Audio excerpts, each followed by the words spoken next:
Tout au bout d'une colline, derrière de grands arbres sombres, se trouvait un vieux château. Un château que plus personne n'osait approcher. On disait qu'un fantôme hantait ses murs. Mais ce fantôme était-il vraiment effrayant? Et s'il cachait un secret bien plus touchant que terrifiant? Préparez-vous à découvrir l'histoire surprenante du fantôme le plus timide du monde. Ce château était la source de toutes les peurs dans le village voisin. Les enfants se racontaient des histoires à faire frissonner, imaginant une créature monstrueuse errant dans les couloirs sombres. Ils disaient « Il y a un fantôme dedans ». Mais la réalité était bien loin de leur cauchemar. Ce que personne ne savait, c'est que ce fantôme n'avait rien d'effrayant. Au contraire, il était terriblement timide. Il passait ses journées et ses nuits à se cacher derrière les lourds rideaux de velours, tremblant de solitude. Il ne cherchait pas à faire peur, il avait peur lui-même. C'était son plus grand secret. Cette timidité le plongeait dans une profonde solitude. Chaque nuit, depuis la plus haute tour du château, le petit fantôme regardait les lumières chaleureuses du village scintiller au loin. Il voyait les familles réunies, entendait les rires des enfants qui jouaient dans les rues, et son petit cœur translucide se serrait. Plus que tout au monde, il rêvait d'avoir un ami, quelqu'un avec qui partager ses pensées, quelqu'un qui ne le jugerait pas. Mais sa peur était plus forte que son désir. Il était paralysé à l'idée d'apparaître devant quelqu'un et de provoquer la terreur. Alors, il restait seul, prisonnier de son château et de sa propre angoisse. Il voulait être ami, mais n'osait pas. Mais ce n'est que le début de son histoire, car un événement inattendu va tout changer et lui montrer que le courage se trouve parfois là où on s'y attend le moins. Un soir de pleine lune, alors que le vent soufflait doucement dans les branches des arbres, une petite fille du nom de Lila décida de braver l'interdit. Contrairement aux autres enfants, elle n'était pas guidée par la peur mais par la curiosité. Armée d'une petite lanterne qui projetait une lumière douce et dansante, elle s'approcha lentement du grand portail en fer forgé. Elle ne courait pas, ne criait pas. Elle marchait à pas feutrés, avec respect. Arrivée devant l'imposante bâtisse, elle murmura d'une petite voix « Bonjour, château ». Elle ne cherchait pas à le défier, mais à le comprendre. À l'intérieur, le fantôme, surpris par cette visite inattendue, se figea. Il n'avait pas l'habitude d'entendre une voix si douce près de ses murs. En voulant jeter un œil discret, il trébucha contre une vieille pile de livres. Le bruit résonna dans le grand hall. Et, par accident, il apparut en plein milieu de la pièce, flottant maladroitement dans les airs. « Bouh !» laissa-t-il échapper, plus par surprise que par intention. Dehors, Lila fit un petit bond en arrière. Elle avait eu peur, c'est vrai, mais elle ne cria pas. Au lieu de s'enfuir, elle resta là, son cœur battant un peu plus vite, et dit simplement « Oh, tu m'as surprise !» Cette réaction était si différente de ce que le fantôme avait toujours imaginé. Il s'attendait à des cris, à de la panique, mais la réaction calme de Lila le terrifia encore plus. Il avait fait exactement ce qu'il redoutait. Il avait fait peur à quelqu'un. Pris de panique, il fila à toute vitesse et se cacha derrière une grande armure rouillée, tremblant de tout son être spectral. D'une voix fluette et chevrotante, il murmura à peine audible « Pardon, je ne voulais pas faire peur ».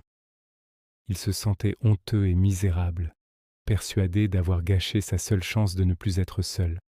Mais ce moment de frayeur est sur le point de se transformer en la plus belle des rencontres, car Lila va faire quelque chose de complètement inattendu.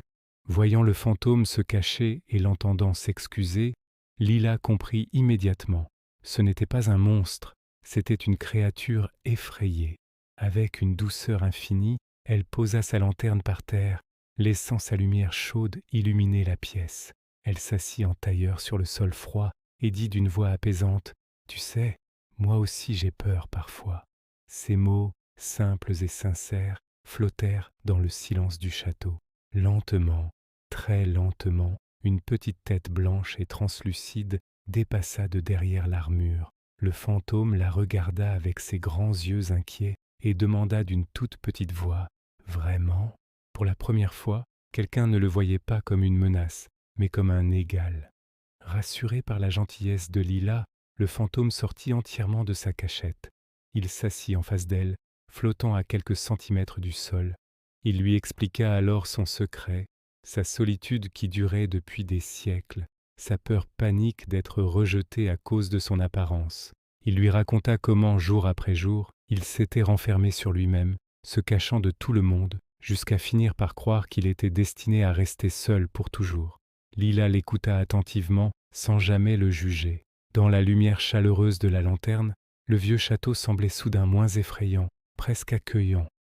Lila lui offrit alors le plus beau des cadeaux, la compréhension.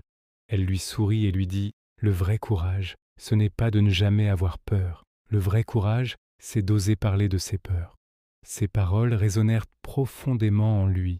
Ce jour-là, grâce à Lila, le petit fantôme se sentit un peu moins timide, un peu moins seul et surtout un peu plus fort. Il venait de comprendre que partager sa vulnérabilité n'était pas une faiblesse, mais une force. Ce n'est pas la fin de l'histoire, car le plus grand défi du fantôme est encore à venir. Osera-t-il affronter le regard des autres? La réponse va vous surprendre. Quelques jours plus tard, encouragé par sa nouvelle amie, le fantôme prit la décision la plus courageuse de sa longue existence. Accompagné de Lila, qui marchait fièrement à ses côtés, il s'approcha du village en plein jour. Les enfants qui jouaient sur la place s'arrêtèrent net. Le silence se fit. Tous regardèrent la scène avec de grands yeux écarquillés. On pouvait sentir la tension dans l'air.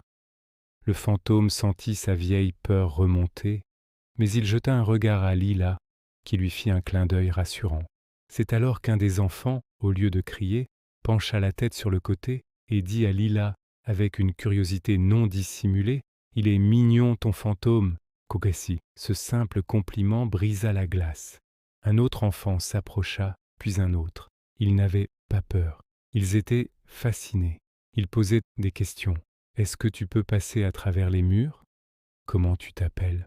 Pour la première fois de sa vie, le fantôme ne se sentait pas jugé, mais accepté.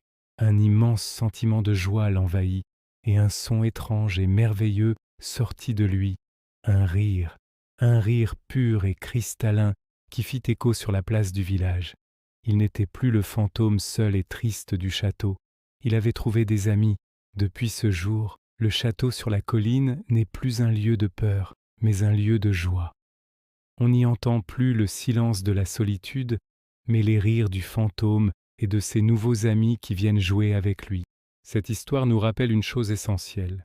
Même les plus timides peuvent devenir incroyablement courageux. Parfois, il suffit juste d'un ami, d'une main tendue, pour oser enfin être soi-même. J'espère que cette histoire vous a plu.